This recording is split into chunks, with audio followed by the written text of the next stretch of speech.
o dia que comemos esmore na praia. Finalzinho de tarde, chegamos na praia do Guaraú, em Peruíbe. Antes de começar tudo já demos de cara com esse pôr do sol incrível. Começamos fazendo um churrasquinho na área de luau da pousada que ficamos hospedados. Foi a única pousada que encontramos com uma área recreativa para fogueiras ou observar estrelas.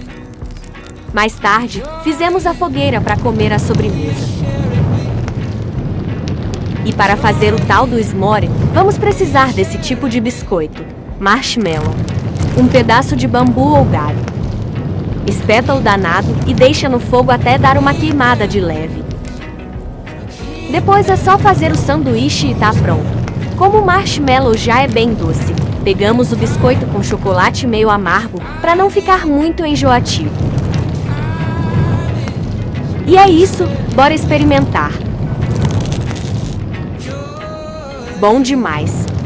Diz aí nos comentários, você já comeu s'more na fogueira? E não esquece de seguir a gente para mais conteúdos como esse aqui no Litoral.